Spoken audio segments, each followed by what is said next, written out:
Voici notre dimension du Congolais, voici votre agence avec ingénieur Tonton Mwinga 16 mm. Papa na Kevin agence 16, j'étais à Mila, Bazako, Kadesa, Kokola, toujours imité mais jamais égal. 16 mm. 16 mm. 16 mm.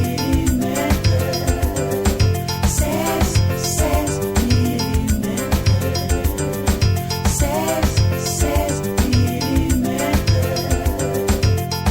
Réalisation, clip vidéo, théâtre et cinéma, publicité, documentaire, magazine, reportage mariage, reportage d'aide et émission. 16 mm. 16 mm. Parmi les catés. Minako. Parmi les magistrats comme le père Jetara. Pour ça, les magistrats, on va révoquer la corruption. Ça la catite. Nous sommes mobilisés. Tout ça, 3 jours dans la bino. Bonjour, Kendet. Et une semaine. Une semaine, dans toujours dans la peuple, alors qu'on est relégaté. Ils sont dans l'imité comme ça. Kobaxon à la Baxa, tu vas en abisso bangote, mais tu vas respecter bango, on peut pas respecter bisso. Bisso n'aime te voter, bon, les lobans dans autant maquiller la carte à payer du peuple là. Dans les bisso voter, bon, on a parlé du peuple, tout ça va tout m'aber. Bisso monde va congolais, bisso monde va vendre la carte à payer du peuple. Bon, on va député, total, en côté A. Pour bisso, tu es capable de. Il y a un peu comme on a payé du peuple là. Pas capable de retomber, pas être la bisso. Dans bisso, tu as le souci, tu as un bon mon côté. À quoi mon côté, c'est bisso veut te manifester comme ma bé. Vous comprenez Ndeko? Bisso veut te manifester ma bé. Pour mon côté. Article 210 de la carte constitutionnelle. Pendant étant dirigeant, c'est ça l'amboka. Parlement, à ça, on vote à l'homme na Kachani. On a article 210 de la carte constitutionnelle. Dans le biga bongo milliers de loko bébé loko bana mike ba obéché ba on a quatre ferme biso nyoso un congolais azana droit na mboka na ye ba ko manipuler biso te jusqu'à combien d'état 18 ans passé toi ke ba âge combien toza nango si to kene na tani toza eloko te ni te to fifa ko la ba moto to na souffrance ani faut un congolais azana droit à déclarer droit pe avant na pouvoir neza ele kama malam comment ko milliers ba tubo loko la ba bébé ba obéché biso na kata ba ndaku na bango ba on va sa malam biso to. Merci messieurs les journalistes pour la confiance au Pessinga moment oyo likambozo le kawa c'est que biso ba peuple toye na parler du peuple pour na côté mais la proposition ya loi o ba voter en assemblée et ça n'impact mon côté na biso na peuple et ça la que lelo parquet et ça la na se ministre de la justice biso en tant que peuple toboyi eloko wana ekoki kosalema te. Batu oyo babebisi mboka oyo ngonga molai depuis tozwa indépendance ti lelo Mobutu abomi mboka et politique name aye asali 18 ans abomi lisusu mboka koleka Fati aye na état de droit total état de droit c'est la justice qui élève la nation justice ya mboka etelemi lokola ba moni justice ya mboka etelemi balingi bacha ba loi na bango po baboma justice ya mboka Congolais atika la konyokama biso lokola ba Congolais to telemi lokola mutu moko tolobi ekosalema te obeni mina koyokanga na ke na parti prité nande koro mutu aidiofa na bandundu na yebi village na yo mulutu bilange mpi na Kikongo area muke mpangi nange muntu wa bandundu nginge mesala na bandundu talakati na idiofa yake territoire nange osala eloko moko te na territoire na yo tika makambo wana zongisa maele na yo droit na biso za pona biso ba Congolais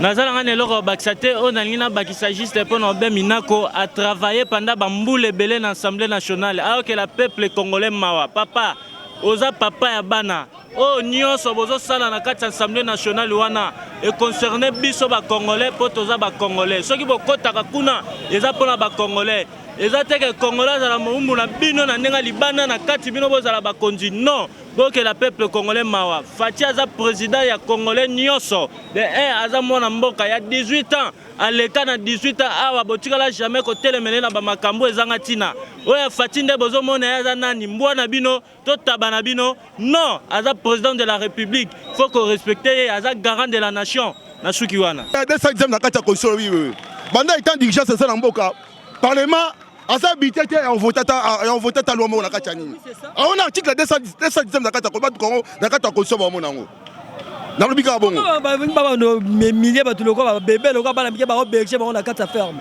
biso nyeso un congolais asa na droit na mboka na ye ba ko manipuler biso te jusqu'à combien d'état 18 ans passé to ke ba âge combien to za nango si to kene na tani to za le côté ni te to fi focal ko la ba moto to na souffrance ani fo un congolais na droit na déclarer droit pe avant na pouvoir na za ele ka malam comment ko milliers ba tuloko lokola ba bébé ba berger biso na kati ba ndaku na bango ba ba sa malam biso to. Merci monsieur les journalistes pour la confiance au Pessinga moment oyo likambo ezoleka wase ke biso ba peuple toye na parler du peuple pour na koteleme la proposition ya loi oyo ba voter na assemblée eza na impact moko te na biso na peuple esala ke lelo parquet ezala na se ya ministre ya justice biso en tant que peuple toboyi eloko wana ekoki kosalema te batu oyo babebisi mboka oyo ngonga molai depuis tozwa indépendance ti lelo Mobutu abomi mboka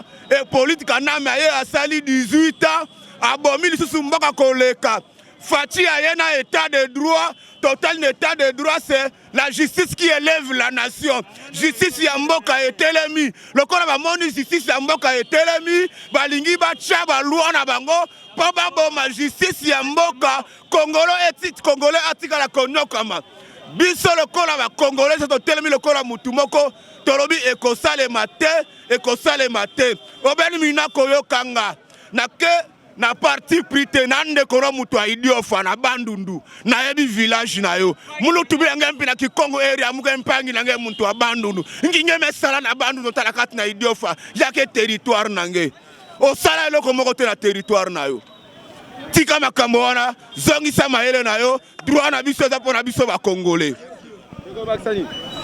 nazala ngane eloko bakisa te oyo nalingi nabakisa juste mpo na obe minako a travaillé pendant bambula ebele na assemblée nationale ayokela peuple congolais mawa papa oza papa ya bana oyo nyonso bozosala na kati ya assemblée nationale wana econcerne biso bacongolais mpo toza bacongolais soki bokotaka kuna eza mpona bacongolais eza teke congolais azala moumbu na bino na ndenge libanda na kati bino bozala bakonzi non bokela peuple congolais mawa Fachi aza président ya congolais nyonso de aza mwana mboka ya 18 ans aleka na 18 ans awa botikala jamais kotelemele na bamakambo ezanga ntina oyo Fachi nde bozomona ye aza nani mbwa na bino to taba na bino non aza président de la république faut qu'on respecte ye aza garant de la nation na suki wana.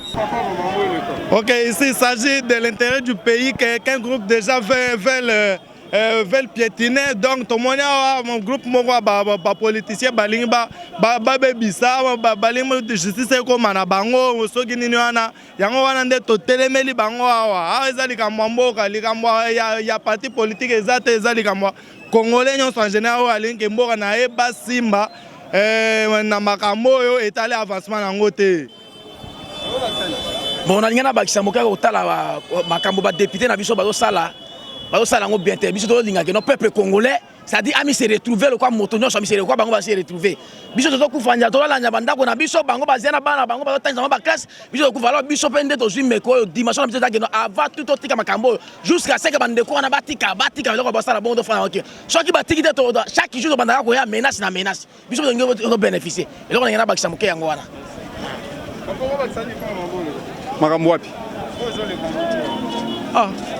awa eza bato moko groupe moko ya bami moko boye bavandi bakanisi basala peuple complot alors que bazobosana ke makambo oyo groupe peuple oyo apesa sacrifice makila omoni monde mpo ezwa libiko nzambe atinda mwana na ye ase sacrifier mpo na population mais tomona groupe moko boye balingi basaka na esprit ya président de la république élu par le peuple congolais.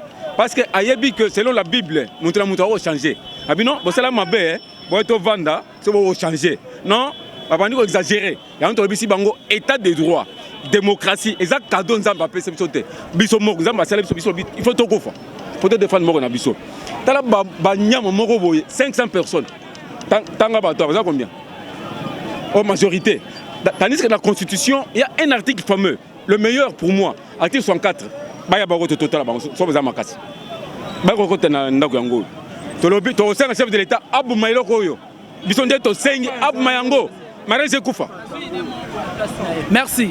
Intervention dans ça la pona ndeko auti ko lobantake congolais et l'homme na lobby chef de l'état Belgique et beta 2 ans et travailler na ba secrétaire généraux ni nango ezangi pona Congo chef de l'état omoni yo ozali suna biso ozaya biso nengo za bongo to senga na yo biso Congo mobimba toza na sima na yo comme yoza pour biso il y a des Congolais au groupe d'individus balingi baluka ba créer esprit de haine kati ba Congolais mais là on a koloba boy nengo yo moko oza premier citoyen on a bolingo ya Congo mobimba pe ba Congolais nyonso na sengi na bolingo ba Congolais po biso nyonso ba Congolais toza derrière yo toza na poser ba action ba bonne action mais groupe d'individus bazo intercaler mais groupe wana baza mukie ndenge ndeko auti ko sala intervention alobi botala bato ba auti bato o toza awa to leki na ba o bakota na mo ensemble o alors to lobi boy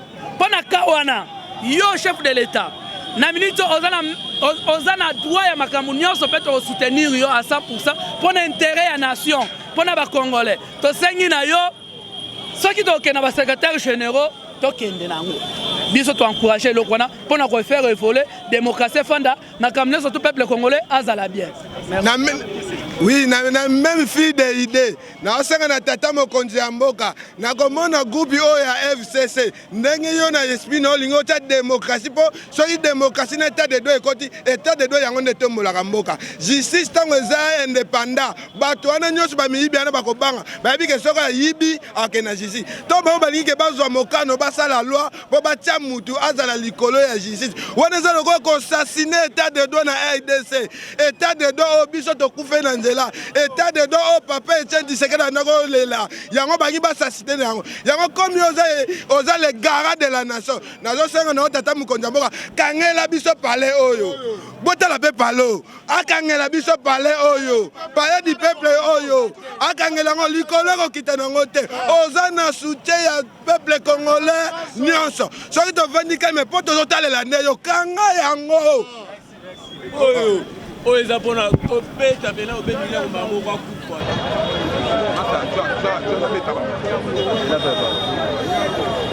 Non, je suis content.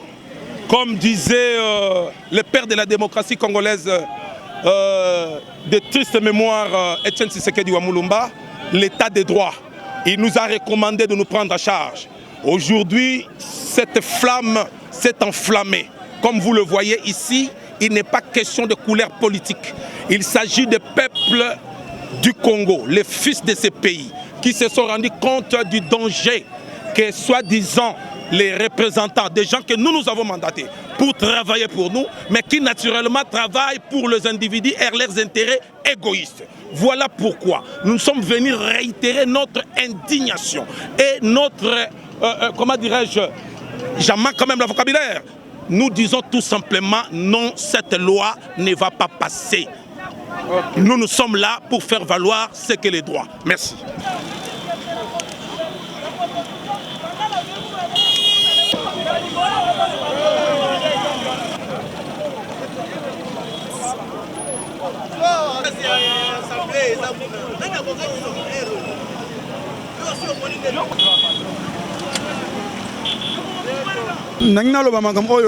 Bonjour d'abord pour nous, monsieur journaliste. Maman, papa n'a pas FCC, c'est bien. Honorable Minako, j'ai respecté Ming. Parce que papa n'a pas so là, parce que tu as maillé. Vous avez intelligent. Mais bon, là, vous avez maillé. Mais vous avez une réunion, vous avez intelligent. Bon, c'est réfléchir. Et là, quand on monte, ça là. Et ça, le peuple recevait un côté. Baso bangake, Kacho et Golanda Bango.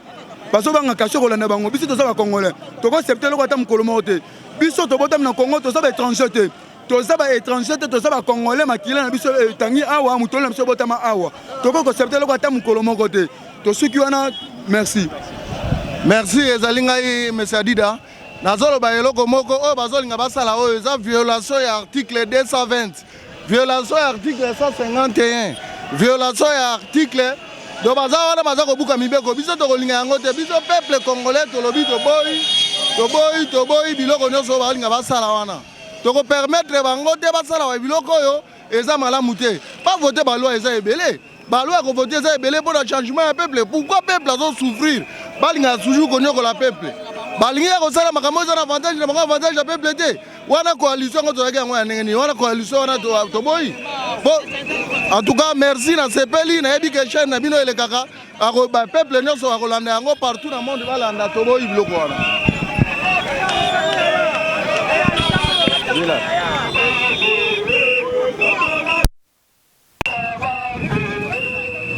Mbotene.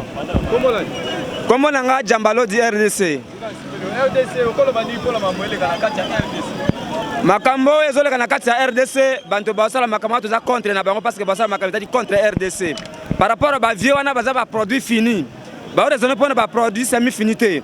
Donc belinga biso to kembaka to misalwa kabana na bango to komisa kabana na bango balingi congolais ami se retrouver te toza contre na biloko wana.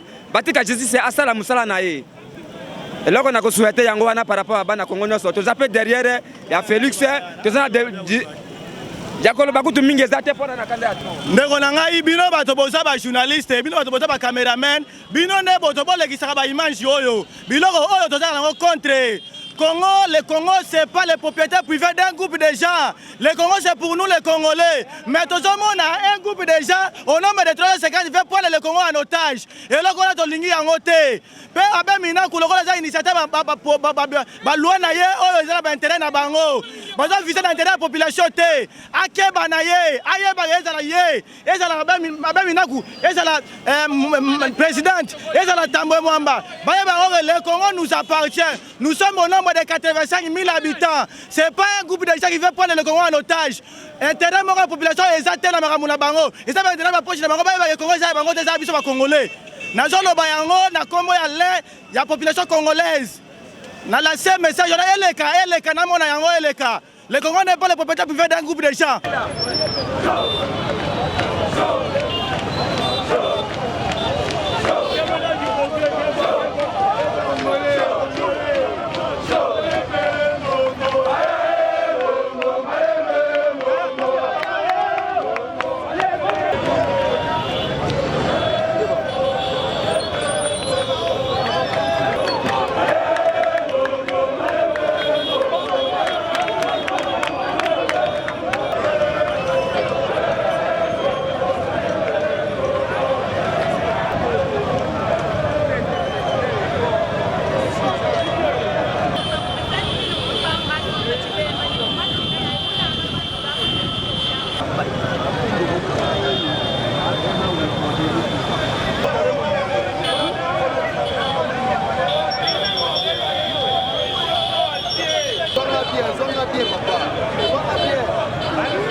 Parce que tout ça, il y a drapeau, il y a parti politique à Tamoro Ate. Oh, on a eu parti Songolo Parala. Oh, parti Nayo et la Manayo Tika et Ronandaku. Oh, il y a affaire, il y a peuple congolais. La légitimité, c'est nous. Bisous de topé ça la légitimité, Banyamaoyo. On va compter ensemble, à la n'importe quoi, ça. Nous voulons la République des juges, que la République des députés.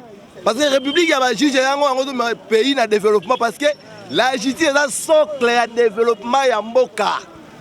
Les députés, ceux qui sont là, ils sont de chaque bango. Ils sont peut-être la légitimité. Il y a un mandat, il y a un parlement. Tout ça, le droit. Il y a un sengi loi et kotika la ko lekata mokolo moko te. Député otokomona waye barake komona eza liwa. Biso ne to sala mboka o tangisa makila na biso pona mboka o liberté. Ensemble au monde va député ba kotara. Tozana sengo, to vivre dans le pays des juges que le pays des députés. En tout cas la remercier. Bonjour mon frère. Je vais parler en français à Lingala. Aujourd'hui c'est une affaire du peuple. Je me réjouis d'une chose, qu'il n'y a aucun drapeau d'un parti politique ici. Qu'on ne dise pas aux gens que c'est un groupe d'un parti politique. Non. C'est le peuple qui s'est mobilisé comme un seul homme. Ils nous ont dit, à nous les Congolais, qu'ils ont la majorité parlementaire. Nous leur disons aujourd'hui que Félix Antoine Tshisekedi a la majorité populaire. Et c'est cette majorité qui est démontrée aujourd'hui. Donc, que le monde sache qu'il y a un seul homme qui dirige la République démocratique du Congo. Il s'appelle Félix Antoine Tshisekedi Tshilombo. Et c'est ce que nous sommes venus démontrer ici. Merci. Voilà, et là on a totalisa la population, kolakisa non ndenge mobilisation et salami. Donc biso nyonso toza lokola mutu moko tozotambola mpona intérêt ya mboka. Bango basali na pouvoir pendant 19 ans. Batikala ko voter loi oyo te. Siko ndenge ni lelo muninga bandi ko dirige mboka ba créer loi moko et comme kene et protéger ni ke makaka bango kaka. Omoni ke zalaka te. To boyi ba action ba criminel na bango toujours ko continuer loko bango ba yebi ke ba salaki ba gaffe mingi. Siko bangi ba bomba malakati ya parlement na sima justice.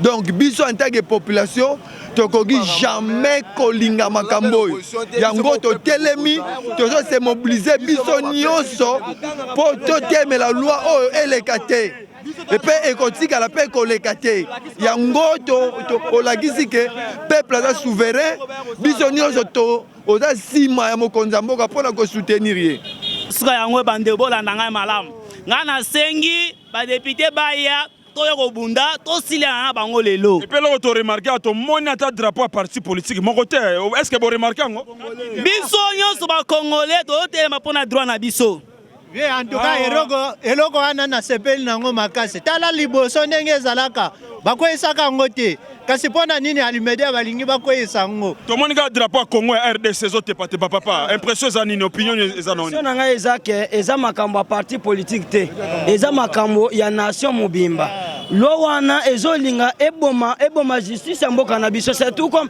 bato bakobanda violer na bango soko oza ndeko no ministre so oza ndeko no aza ministre ke oke ovioler babengi kaka ndeko no alobi tika eloko wana esilesili ekoleka te eleka te mpo tokovanda meme une semaine tokovanda ti bakoretire soki baza mibali baya kokota kasi bakokota d'ailleurs bamagistrat baza ebele wana bainitiateur wana à l'occurrence monsieur Obemina quoi mais il est parmi les magistrats révoqué par Mosé Kabila pour l'incompétence et corruption. Alors comment kaka y a un corrupteur comment il peut se retrouver dans une histoire où Yemoka za au top et koleka te pourquoi parce que peuple n'est à lobby soki bisune totina bango kuna baya te balongwa Ozolanda, il faut pas longwa biso to besoin ke baya kokota. To suka bibosa kaka. To zawati tokoyoka. To sala ka bajan de prière ba une semaine, 2 semaines, 3 semaines, 1 mois.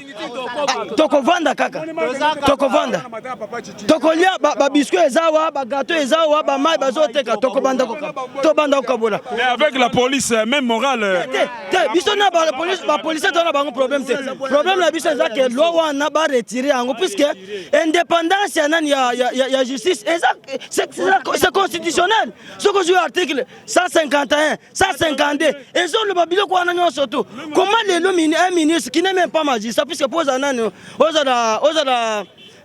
aux magistrats en fait pose la nani juge aux magistrats en fait magistrat tout simplement, il faut aux alawana. Bon, il y a un ministre. Ministre peut être un avocat, un cultivateur, je ne sais pas comment dire. Un médecin, c'est tout à fait normal.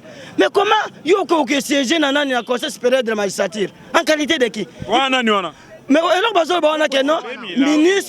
ministre de la justice a comme siéger notre membre de Conseil supérieur de la magistrature. Le ministre est à côté banane, à côté. Bango bayebi. Au moins, et tant que ça que biso boye. Nzete o imota matelaka. Pour que buka, par exemple manga, kaka yango wana ko kitela. Oko kita jamais o matana manga, oko kita na goyavier, impossible. Justice o bango basalaki, constitution bango basalaki. Tondimi tozo kenaka nango. Kaka constitution wana, kaka justice wana toko salela jusqu'au moment où toko décider bision que non, il faut to revoir certains articles de la constitution. Donc bango basala constitution. Et bango mokoti. Est-ce biso to boya ko voter na biso. Bango ba voter ki l'unanimité. Oui, il y a le quota. Mais biso ça va, toko so bino kaka oyo wana tozwi kaka semaine moko wana tokozwa bino kaka wana kaka justice wana moko bayebi badefo bambongo na FPI babingi kozongisa te parceke baza bangando baza bakozongisa batindi bana na bacanada partout bakozongisa tokozwa bango kaka na justice eza justice nde ekozwa bango zongisa oyo ya leta état de droit elingi koloba ni respect ya batexte mais yo olingi korespecte mibeka mboka te soki balingi torévise constitution baloba tosala référendum comme ça torévise yango d'une manière générale pas partielle générale po eza na baarticle mosusu kuna namonaka yango na importance na yango mpenza te il faut torévise yango soki balingi baloba mais pourquoi balobi te ke bamatisa bafonctionnaire salaire bapolicier bamilitaire pourquoi bango bakeka ya bango moko pourquoi avec quelle intention donc eza eloko basi babongamaki déjà c'était prémédité ezalaki prémédité alors biso tokotelema bango tina suka mwana mboka ki Félix Tshisekedi alobi justice eza indépendant ata kobenga moi moto benga te un ministre abenga imaginez-vous un vice-ministre azo instruire procureur mpona ke non moto wana aza moto na ngai atala boye na boye on en a vu tomoni yango na mboka oyo ya bato bakangakanga biso moi j'ai déjà été makala kaka un monsieur un ndeko ya nani ya Mugalu abenga magistrat kanganga bamonta histoire moko boye na se retrouver na makala parce que azaki ndeko nani ya Mugalu. Imaginez-vous un magistrat qui reçoit un appel d'un ministre ou bien même makambo wana président Félix alingango eloko ekabula biso na yo soki toza na problème eza nani eza justice eza yango wana état de droit soki justice eza bien justice nde ezo elevaka nini nation soki justice eza bien mbongo ekota na mboka ebele.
notre dimension. Les Congolais, voici votre agence. Avec ingénieur Tonton Mwinga 16 mm. Papa, na Kevin, agence 16. J'étais à Mila, Bazako, Katesa, Kokola, toujours imité mais jamais égal. 16 mm. 16 mm. 16 mm.